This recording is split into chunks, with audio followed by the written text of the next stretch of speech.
जीवन योग, जीवन योग, जीवन योग, जीवन योग, जीवन योग, जीवन योग, जीवन योग, जीवन योग।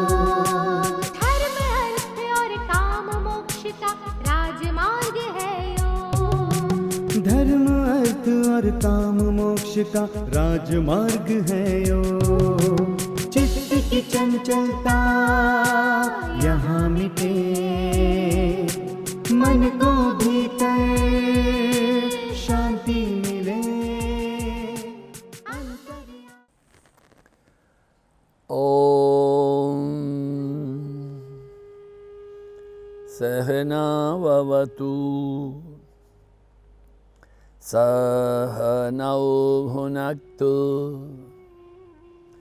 सह वीर्यं करवावहै तेजस्विनावधीतमस्तु मा विद्विषावहै। ओम शान्तिः शान्तिः शान्तिः। हरिः ओम श्री गुरुभ्यो नमः। हरिः ओम। गुरु भगवान श्री स्वामी शिवानंद जी महाराज को प्रणाम। परमात्मा के प्रत्यक्ष स्वरूप गुरुदेव श्री स्वामी चिदानंद जी महाराज को प्रणाम। भगवान भाष्यकार को प्रणाम। महर्षि पतंजलि जी को प्रणाम। वेद व्यास जी को प्रणाम। तमाम संतों को, गुरुजनों को और आप सबके हृदय में विराजित परमात्मा को प्रणाम। नमो नारायण, नमो नारायण, नमो नारायण। कल शाम हम चिंता कर रहे थे कि हमारे जीवन में जो चित्त में विक्षेप है वो क्या क्या है। कहा कि व्याधि है, स्त्यान है, संशय है, प्रमाद है, आलस्य है, अविरति है, भ्रांति दर्शन है, अलब्ध भूमिकत्व, अनवस्थित्व है। अब जो इनके साथ में आगे जो सूत्र रहा, दुख दोर्मनस्यांग में जयत्व श्वास प्रश्वासा विक्षेप सबुव। दुख दोर्मनस्य अंग में जयत्व, श्वास और प्रश्वास, ये 5 विघ्न विक्षेप सह भ्रुव, विक्षेपों के साथ होने वाले हैं। दुख के लिए विस्तार से बात किया, आधि व्याधि उपाधि। और दोर्मनस्य इच्छा पूर्ति न होने पर क्षोभ, इसके बारे में बात की। श्वास प्रश्वास के बारे में कुछ एक बात कही थी हमने, किंतु एक बात बहुत जरूरी है कि जब भी हम प्राणायाम का अभ्यास करते हैं, एक बेसिक सांस लेने का ही ज्ञान हमको नहीं है। अधिकांश लोगों को पूछे तो कहते हैं सांस लेना तो छाती फुलाना। नहीं, वो गलत है। उनको छाती नहीं फुलाना है, पेट फुलाना है। 100 में से 90-95 लोगों को ये बात पता नहीं है, unless and until they are having a medical background और कोई उचित योग्य योग शिक्षक के पास पढ़ाई हुई है। तो जब सांस लेते हैं तो पेट को फुलाना है, सीने को नहीं फुलाना है। एक बात हुई। नंबर 2, हम सांस लेते हैं तो जल्दबाजी नहीं करना है। सतो नैरंतर्य दीर्घ काल सत्कार सेवितो दृढ़ भूमि ही, निरंतर करना है। करते रहो, प्रतिदिन एक फिक्स टाइम में करो, किंतु करो। जब हम सांस लेते हैं तो ये नहीं सोचें कि हम ये अहमदाबाद में है ना, हैदराबाद में है ना, कलकत्ता में, लंदन में ना, कनाडा में नहीं है। आप कहाँ हैं? आप एक विश्व की एक महती संस्था के एक भाग, अंग है। You are not independent identity, you are the cosmic identity. ये पृथ्वी, जल, तेज, वायु, आकाश है, उसमें आकाश और वायु मुख्य है। जब पृथ्वी नहीं थी, जल नहीं था, तेज नहीं था, आकाश था और वायु थी। खम वायु हो। हम जो सांस लेते हैं तो एक ऊर्जा आती है, शक्ति आती है, चैतन्य आता है। सांस लेने के लिए हमको ये बहुत ज़रूरी बात है कि ना सोचे कि हम प्राणायाम कर रहे हैं, किंतु हमारे प्राण के साथ में हमारा मन जुड़ा हुआ, ये बहुत ज़रूरी बात है। जितना हमारा श्वास प्रश्वास में नियंत्रण होगा, उतना हमारे मन के ऊपर नियंत्रण होगा। आसन से स्थिरता से प्राण, प्राण की स्थिरता से मन, मन से इंद्रियां, इंद्रियां से बुद्धि, या बुद्धि पर असर। इसलिए श्वास प्रश्वास में नियमन चाहिए। हमने आगे पहले कह चुके हैं, बैठत 12 चले 18, तोड़े में 20, काम क्रोध में चले 72। जो हवस में आदमी लेता है, गुस्से में 72, तो ठीक नहीं, ठाप ठाप ठाप ठाप। हाँ, ये भी हमने आपको कहा है कि जो योगी लोग होते हैं, जो एथलीट्स होते हैं, वो 1 मिनट में 5, 6, 7 सांसें लेते हैं। They have got a strong life. उनके जो तमाम इंटरनल विसराज हैं और लंग्स हैं, हार्ट है, ये सेरेब्रल सिस्टम, वो अच्छे होते हैं। इसलिए सांस प्रश्वास में कुछ भी ना कर पाओ तो सीधा बैठने की अभ्यास करो। समम शिरो ग्रीवा कायम, रीढ़ की हड्डी को सीधा रखो। रीढ़ की हड्डी सीधा नहीं रखती, दीवार से सट के मत बैठो। एक बड़ा एक कुशन ले लो, तकिया, उसके ऊपर में बम्स रखो। पूरा नहीं बैठना है एज में, तो ये आपकी स्पाइन सीधी रहेगी। और शांत बैठना है, कुछ भी बोलना नहीं, कुछ सुनना नहीं। चारों ओर जो सृष्टि है उसमें कितनी ऊर्जा है, चेतना है, शक्ति है, स्फूर्ति है, वो आपके भीतर आती है सांस के साथ में। जितना हो कुछ भी नहीं, is the easiest, surest, safest, cheapest, quickest. Just बैठना, धीरे धीरे गहरी सांस लेना। सांस लो तब पेट को फुलाओ। धीरे धीरे सांस को छोड़ो। सांस को छोड़ो तब पेट को अंदर लेके जाओ।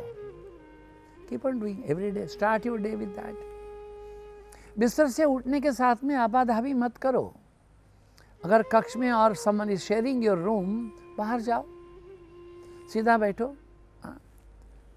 प्राकृतिक चेष्टा है, करके आइए, हाथ मुंह धो के आइए, बैठिए सीधा। बगीचे में बैठो, छत में बैठो, आंगन में बैठो, ओमकार करो, 20 ओमकार कर लो। ये भी एक प्राणायाम है। उसके बाद में सीधा बैठना, धीरे धीरे सांस लेना। सांस लो तो पेट को फुला, करते चले जाओ। You will be a new man with a new light, new power, vims, vigour, vigilance, diligence, light, nothing will be missing you. चेहरा प्रसन्न रहेगा। अब दिन भर प्रसन्न रहेंगे, प्रमाद में नहीं रहेंगे, संशय में नहीं रहेंगे।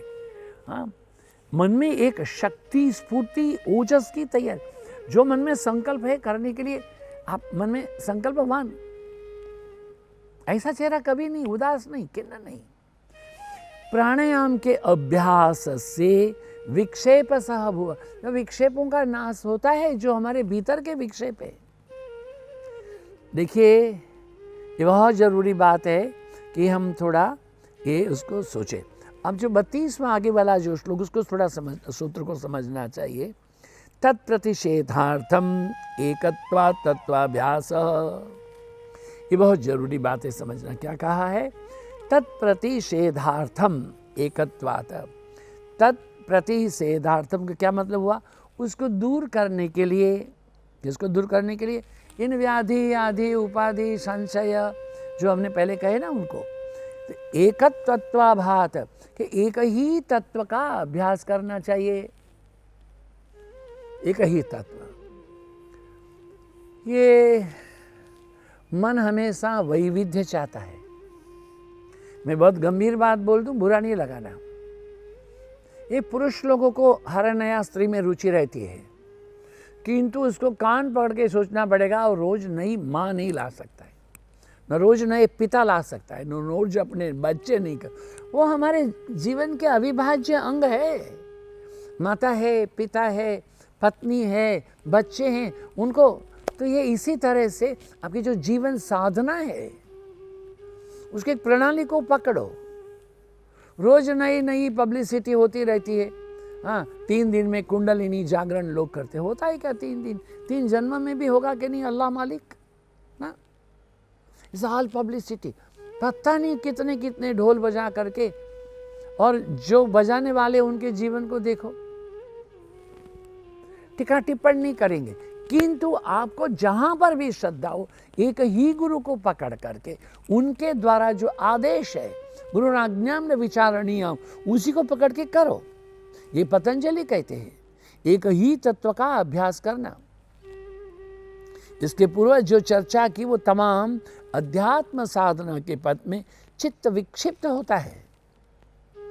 उसके प्रमुख कारण जो है वो बाहर नहीं है। दुख, दुर्मनस्य, अंग में जयत्व, श्वास प्रश्वास, इन विघ्नों से दूर करने के लिए एक निश्चय तत्व पर मन को एकाग्र करना है। ये साधना हमने पहले आपसे कह चुके हैं। आपके बैठने का स्थान फिक्स हो, एक आसन आपका फिक्स हो। हाँ, बड़े बड़े महात्मा लोग चलते ना, उनके शिष्य उनका आसन बिछाएंगे तभी वो बैठेंगे, नहीं बैठेंगे, उनकी अपनी साधना है ना। They don't want to carry a hug about it, no? तो क्या करना है फिर? एक साधन, एक दिशा, एक मंत्र, एक इष्ट, एक गुरु, यही है, तब तो साधन होगा। रामकृष्ण परमहंस ने क्या कह दिया भाई, एक जगह में 800 फीट चले जाओ तब तो पानी आ जाएगा। 80-80 फीट 10 जगह में जाने से थोड़ा आता है। क्या कहा है कि इन तमाम के लिए हमको ध्यान उपासना के केंद्र को बदली करते रहना चाहिए नहीं। ध्यान और उपासना का केंद्र एक ही हो। जो सबसे बड़ी महत्व की बात है वो ये है कि एक व्यक्ति की जो साधना है वो दूसरे की ऐसी नहीं हो सकती है ना। प्रत्येक व्यक्ति के हृदय के भाव अलग अलग होते हैं। एक माँ के 4 बच्चे हैं, 2 बेटे हैं, 2 बेटियां हैं। एक बेटे को चना का चीला पसंद है, दूसरे को चने की क्या कहते हैं कि दाल पसंद है, लौकी डाल के, तीसरे को भजिया पसंद है, चौथे को कढ़ी पसंद है। माँ सबको देती है, जानती वो चना वही है। बहुत जरूरी बात है, लोगों की पसंद अलग अलग हो। इसलिए ऐसे ही साधक में भी हर व्यक्ति के मन की स्थिति एक नहीं है, चिंतन की स्थिति का स्तर भी एक नहीं है। इसलिए क्या करना है कि हमारे परिवार में 10 लोग के 10 स्वाद अलग अलग हो तो क्या हुआ, फिर भी सब लोग एक स्थान पर बैठ करके, एक ही टेबल में बैठ के सब लोग प्रेम से भोजन करते कि नहीं। So never do this mistake. क्या मेरा गुरु बड़ा, तेरा गुरु छोटा, मेरा मंत्र अच्छा है, तेरा नो, फॉर गॉड से ये अज्ञान है। निंदा किसी की हम किसी से भूल कर भी ना करें, दिव्य जीवन हो हमारा तेरे यश गाया करें। सबके मार्ग अलग अलग होते हैं, जे तो मत ते तो पथ, कितने ही मत है फिर वो एक ही। उसको थोड़ा जानने के बाद में देखिए बड़ा विचित्र है कि बंगाल है ना, तो बंगाल में मुझे पता नहीं, मैंने आपको कह चुके कि नहीं, बंगाल में पीना शब्द होता ही नहीं है। हम क्या बोलते हैं, मैं पानी पीता हूँ, वो क्या बोलता है, आमी जल खाई, मैं जल खाता हूँ। बताओ, अरे मूर्ख, जल है वो खाना नहीं होता है कि ओढ़ो, आमी तो खाई, खाने दे। उनको तो दूध खाता हूँ, शरबत खाता हूँ, हाँ जल खाता हूँ, ये सब खाना ही है उनको, पीना कोई शब्द ही नहीं है वहाँ पर। तो उससे हमको लड़ाई क्यों करना है? उनकी प्रकृति, उनकी भाषा, उनकी संस्कृति। हाँ, ये गुजरात में लोगों का साड़ी पहनने का एक ढंग है, माताओं का, महाराष्ट्र में दूसरा है, अरे उड़ीसा में, बंगाल में तो और चौथा है। हाँ, वो महाराष्ट्र में महिलाएं भी कछोटा मार करके पहनती है, तो उससे क्या करना है? उसे लड़ाई नहीं करना है ना, ये तो मिथ्यात्व है।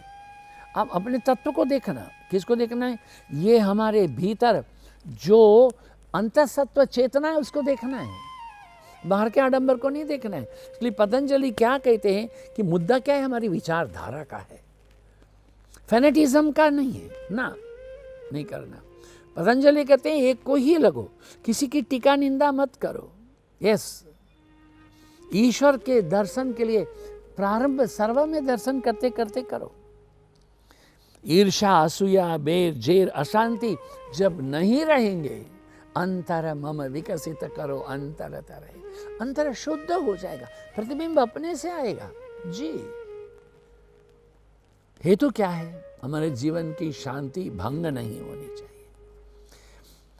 जीवन में अध्यात्म पथ का जो पहला चरण है वो शाश्वत शांति है। मनोमालिन्य नहीं है, मनोविकार नहीं है, मन में घृणा नहीं है, किसके प्रति द्वेष नहीं है। हाँ, ये रेमंड मूडी है, वो बड़े बड़े रहे, वो रेमंड मूडी, उनकी एक किताब बड़ी प्रसिद्ध रही, हमने छोटेपन में पढ़ी थी, लाइफ आफ्टर लाइफ। वो क्या कहते हैं, मेरे जीवन में सबसे अधिक यदि किसी ने मुझे दुखी किया है, मेरे अपने स्वभाव ने किया है। बड़ी मुश्किल बात है। एक माता लोग बोलती है ना, मैं क्या करूं, सोचती हूं कि नहीं बोलूं नहीं बोलूं, हाय हाय राम, मैं बिना बोले रह नहीं सकती। What is wrong? उसको कौन आपको मदद करेगा? You to help yourself. मन एव मनुष्याणाम कारणम बंध मोक्षयो हो। यही कहा है कि भाई आपकी मैत्री है, किससे करनी है? आपके मन से करो। आपके सुख और दुख का कारण मन ही है। मनुष्याणाम कारणम बंध मोक्षयो। You are the problem, you are the solution. मन की एकाग्रता को बनाने के लिए हमारे मन की जो चंचलता है उसको शांत करना पड़ेगा, उसको पवित्र अथवा तो शुद्ध करना पड़ेगा। ये प्रक्रिया जब करते हैं हम तो उसमें जो बाधाएं उत्पन्न होती है, मन का शमन, इंद्रियों का दमन, वैचारिक शुद्धि, ये कैसे करना चाहिए, इसके बीच मध्य में पतंजलि एक ऋषि केवल नहीं है, मनोवैज्ञानिक है ना, बड़े भावुक नहीं है। वो क्या कहते हैं कि हमारे दैनिक व्यवहार से अतः आंतरिक चेतना की शुद्धिकरण के लिए हमें हमारे बाह्य और सामाजिक जीवन से प्रारंभ करना चाहिए, अर्थात स्थूल से प्रारंभ करके सूक्ष्म में जाना है। बहुत सुंदर सूत्र है। अगर हम अध्यात्म पथ के यात्री नहीं भी हों, केवल एक सर्वसाधारण मानव के सुखी और समाधान पूर्वक जीवन को यापन करना चाहते हैं, तो इस सूत्र को हमारे जीवन में महत् स्थान देना पड़ेगा। मैत्री करुणा मुदितोपेक्षाणाम सुख दुख पुण्य पुण्य विषयाणाम भावना तच्चित प्रसादनम। ये साधन पाद का 33वां सूत्र है। ये बड़ी ही आवश्यकता है इसको समझने के लिए कि हमारे जो जीवन है उसमें हम क्या कुछ कर सकते हैं। ये साधन पाद मैंने कहा वो गलत हो गया, वो साधन पाद नहीं है, वह समाधि पाद है। समाधि पाद का ये 33वां सूत्र है, जो त्रुटि हुई इसके लिए क्षमा चाहते हैं। सुख दुख पुण्य पुण्य विषयाणाम, सुखी दुखी पुण्यात्मा और पापात्मा, 4 प्रकार के लोग हैं। सुखी हैं, दुखी हैं, पुण्यात्मा है, पापात्मा है। अब इनके लिए मैत्री करुणा मुदिता उपेक्षा, मित्रता दया प्रसन्नता और उपेक्षा की भावना से ही चित्त को स्वच्छता प्राप्त होती है। चित्त डामाडोल नहीं होता। इन चारों को समझना चाहिए।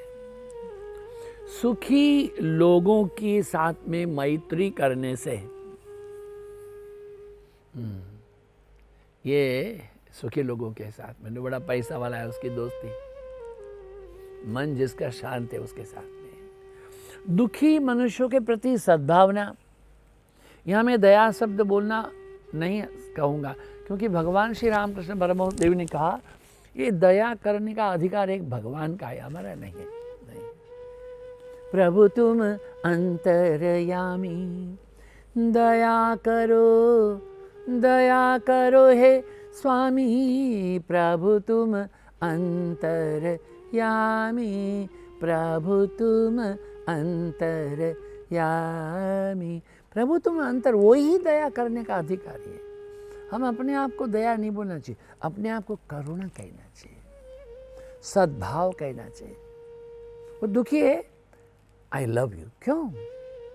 क्योंकि वो दुखी है बोल के लव नहीं, क्योंकि जो दुखी है उसके साथ मैत्री करके उसके प्रति श्रद्धा, विश्वास, करुणा, उसको उठाने के लिए चेष्टा करो। जो नीचे गिरा है उसको उठाने के लिए है, वही है। क्या करेगा? ना ना ना। मैं एक बात बड़ी बताऊं आपको, ये हमारे हरिद्वार है ना, वहाँ 3 पैसे की रिक्शा होती है, अभी भी है। जयपुर में भी थी, कटक में भी है, जहाँ जहाँ गए वो 3 पैसे की रिक्शा। जब मैं पहली बार गया था, हमारी आयु केवल 20 वर्ष की थी। एक रिक्शा में वो 3 लोगों को बैठाएगा, सबसे केवल 5-5 रुपए लेगा, 15 रुपए लेकर के 2 किलोमीटर दूर हर की पैरी लेके जाएगा। रेलवे स्टेशन के निकट जहाँ मृत्युंजय महादेव की मूर्ति है, वहाँ से हर की पैरी जाने को केवल 15 रुपया 3 आदमी का। मैंने बोला, छोटा तो था फिर भी बुद्धि क्या थी मैं बताऊँ नहीं, मैंने बोला 3 आदमी का 15 रुपया, अरे एक एक का 15 ले। मेरे साथ में लोग रहे, उन्होंने मेरे को आंखें दिखाई, तो बड़े बुजुर्ग थे ना, वो निवृत्त हो गए थे, यूँ दिखाई आंख। बताओ, मैंने कहा आपका वजन कितना है, तुम्हें क्या होता है? मैंने कहा ये होता है ना, आपका वजन कितना है बताओ, 65 किलो है, 70 किलो है? अरे मेरा तो 63 किलो है, आपका तो उतना होगा। अब मान लीजिए कि 180 किलो वजन को ये 2.5 किलोमीटर लेके जाएगा खाली 15 रुपए में। अरे 50 दो, 60 दो। ये मैं अपने बचपन में जो गुण था उसकी प्रशंसा के लिए नहीं कह रहा हूं, वेदना से कह रहा हूं। कार स्टैंड से सामान हम कुली लोगों से उठवा लेते हैं। अरे भाई हमको 4 नंबर के इस प्लेटफॉर्म में जाना है, तो देखेगा सामान, बोलेगा 700 रुपया होगा। 700? तेरी अक्ल मारी गई है? हाँ, 300 देंगे, दूसरे को बुला लो। इतने बड़े बड़े होर्डिंग्स हैं, आपके पास 4 है, 3 बड़े बॉक्स है, 2 होर्डिंग्स है, और छोटे मोटे सब अलग है।